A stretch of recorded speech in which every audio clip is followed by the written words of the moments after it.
মৌসুমি ফল লিচুর মৌসুম শুরু না হলেও খুলনার তেরখাদা উপজেলার বিভিন্ন হাট বাজারে ইতোমধ্যে লিচু উঠতে শুরু করেছে। তবে বেশিরভাগ লিচুই এখনও অপরিপক্ক অবস্থায় বিক্রি হচ্ছে। বিস্তারিত দেখুন রাসেল আহমেদের প্রতিবেদনে।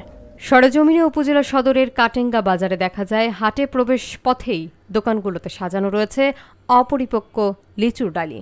প্রতি ১০০ লিচু বিক্রি হচ্ছে ২০০ থেকে ৩৫০ টাকায়। ফলে বছরের প্রথম ফল হিসেবে ক্রেতাদের আগ্রহ থাকলেও খাওয়ার উপযোগী না হওয়ায় স্বাস্থ্য ঝুঁকি বাড়ছে বলে জানাচ্ছেন বিশেষজ্ঞরা।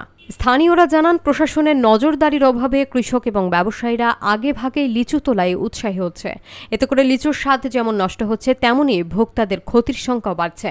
বাজারে যেসব লিচু উঠেছে সেগুলোতে দানা কম এবং স্বাদ ও টক। স্বাস্থ্য বিশেষজ্ঞরা সতর্ক করে বলেন, অপরিপক্ক লিচু খেলে পেট ব্যথা, মাথা ব্যথা সহ নানা উপসর্গ দেখা দিতে পারে।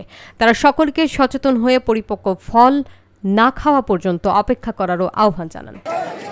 পাবনার থেকে ১০০ লিচু কিনা বলে ৩০০ টাকা, বেচতে ৩৫০ টাকা।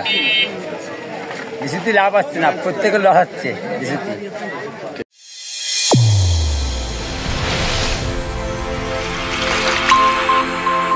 চ্যানেল A1 হৃদয়ের স্পন্দন।